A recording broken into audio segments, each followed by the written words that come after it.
Everything out here. Yeah, family. So we on our way back. Pineapple, my favorite. That's right. Beautiful time out here. I'm grateful we came out here. Definitely a beautiful experience with beautiful people. Check out the mango tree. Pumpkin patch was over there. Ooh. Bananas. Yeah. My dad had to taste some.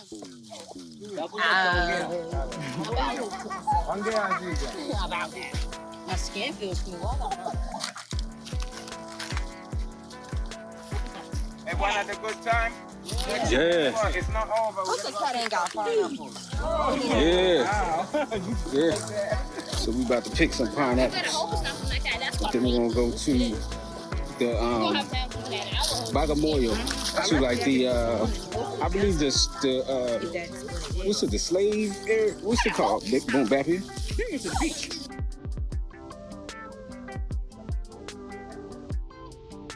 You said it was heavy? Mm-hmm. Because it's got a lot of juice probably. Are those heavy, Eva? Very. Everyone got some? Y'all got pineapples? Yeah. Mm-hmm. We're good.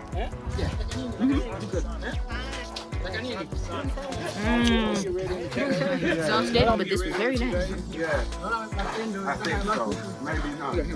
Yeah. But I'll see. They're a good experiment for me too. But these are good. These are gonna be like honey right there. Yeah, these gonna be good. You see how those are the right color, Ayla? Huh, let's trade, because you look like you having a rough time there. He holds himself. All right. With a passion. Come on, Ayla, you can't be that lazy. Mimi nakuja hapa kesho kutwa wageni tena. I got this one, man. Asante dada. Oh, yeah. Cool. See you, Kwaheri.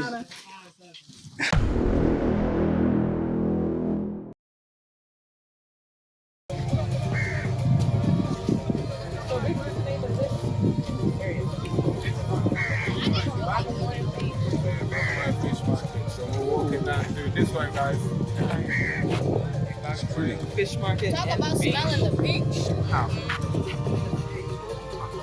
Nice.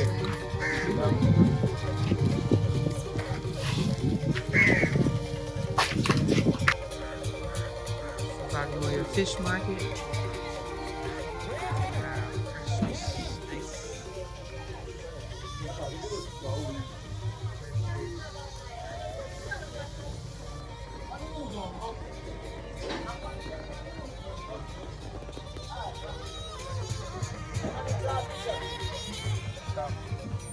Alright. Yes. Cool. Yeah. Hello. How are you?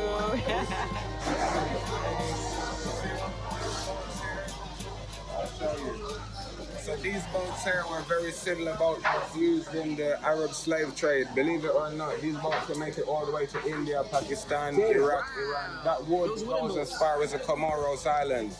So they carry wood to Seychelles, Comoros, Zanzibar. So as you can see, this is East Africa's version of Elmina Castle. This is an old Arab slave fort. It's 500-600 years old. As you can see, these are original brickwork right here. These are new bricks. The government have just bricked it up not too long ago, you know. So this was East Africa's. Oh yeah, bro, number.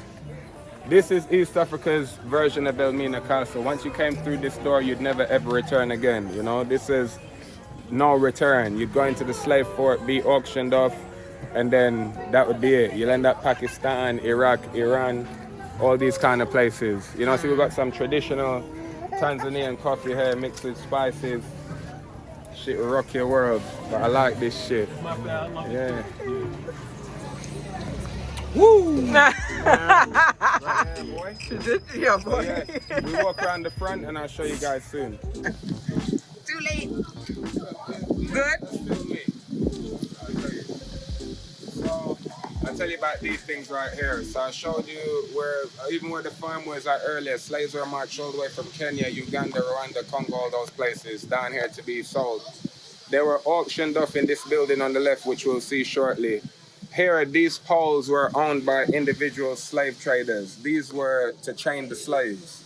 So these have been here hundreds of years, and slaves were chained up on these. So you'd own a pole, and you'd have like 50, 70, 100 enslaved African people chained on each of these poles, waiting to be shipped off on one of these dhows. Could be anywhere in the world. You could even end up in the States.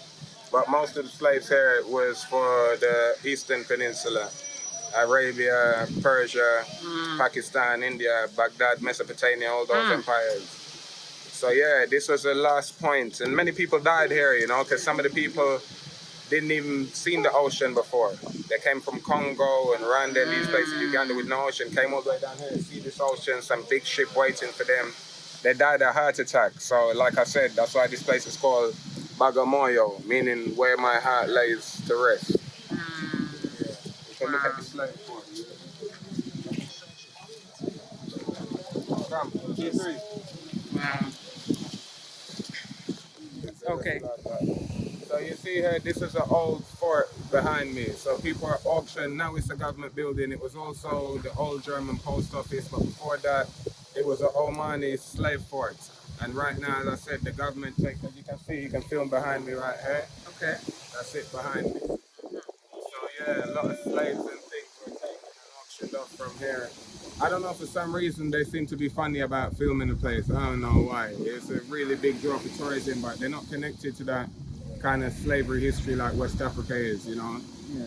Tanzania, like I was telling you before, is like a very rich country, so tourism is not one of the main things they rely on. But we can walk down the front here and cut back through, and then we can see, you can see the building how it looks. Everyone watch their step. So as you can see behind me, I don't know if you just pan the camera behind me a little bit, that's an old Arab slave fort, you know? They've been doing slavery here for like over 1,000 years, Arab slavery. So this was an original East African Arab slave fort. The Germans took it over. The Germans and the Omanis had a little war here. It lasted like a few days. The Germans won and took East Africa from the Omanis, and that's why they call it Tanganyika, which is a German name for Tanzania. But this was a heart of Arab slavery in East Africa, right behind me. This is the last place many people saw of Africa, you know? They still have the remains right there.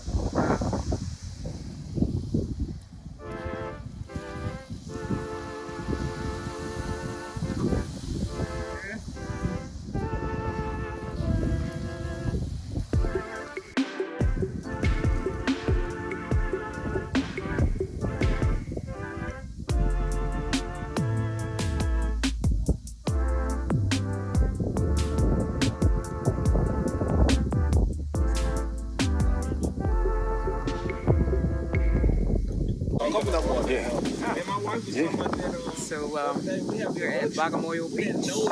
It's another area though. It's called the Funky Squid Beach Resort. Check out that view. Chinese food, Mexican food, American food, Jamaican. Oh yeah? Yeah. We can see we're in the city though. I was just about to say, can you live far out? Yeah. So big. What area is this? It's Bagamoyo, like I said earlier, means where my heart lays to rest. This is one of the interesting, pivotal places in Tanzania history, because this place has changed hands like 5-6 times. The Arabs used to run this place, then the Omanis, and then the Germans and English, and now the Tanzanian government.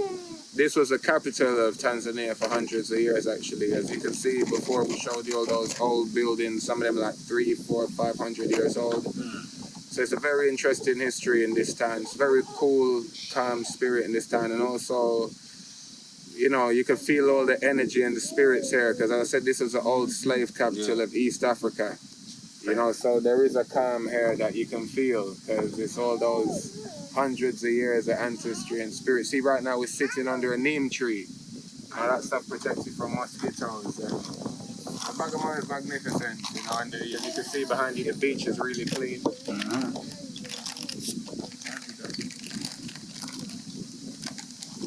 Yeah, Yeah, it's definitely a nice vibe out here. Every time we come out here, like we have a nice vibe kind of time. Yeah, like remember we came here? last time we had a great time. Yeah. It's calm. No, that's for me.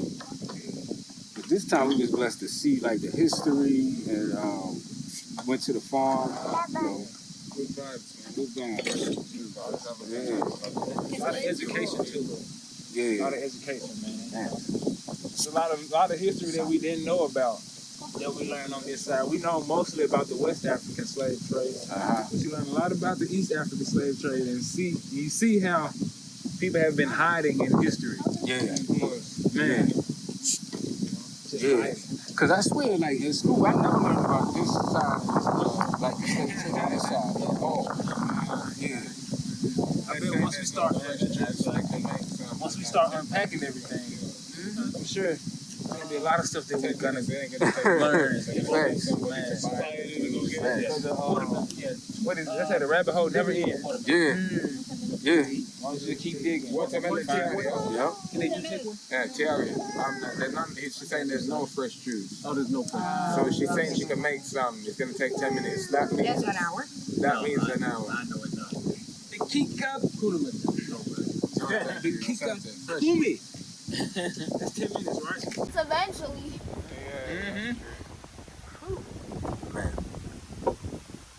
Look at that. So you have like different kind of tours out here, right? Yeah, we do different tours. You can follow me. I don't even do website and shit. Cause I said I'm not a spiritual person, but I do things spiritually. So I do like 2-3 tours a week, like 2 safaris a month. I don't have a website, nothing like that. You can follow me on Instagram, Rockers LDN. That's ROCKERS LDN. Cause that was the name of my company in London. All my companies are on the road. Start with Rockers, cause that was my family company. So Rockers LDN, and you can see what we do. We do safaris, we do historical tours, we do farm tours. But to be honest, I'd be real, like, I don't even do it with everybody either. You know, like people reach out and I hear how they speak and stuff, and I just be like, nah. So if you're cool, you got a good vibe, you're open, you want to learn something, and you got something to teach me too, I'll show you this country. You know, I've been coming here for like 11 years, doing hella shit. I was real adventurous when I was younger, so I like to share those experiences with people. We appreciate you, man. This was a wonderful tour. We learned a lot, man. You know, and that's what's important. We learned a lot, and it was a nice vibe the whole time, man. Appreciate it, man. Yeah. We was also blessed to be with T3 and the family, yeah. Yeah, man. Thank you for inviting us, bro. We Yeah, appreciate it, man. yeah. Anytime, man. Yep. T3 out there. He loves nature.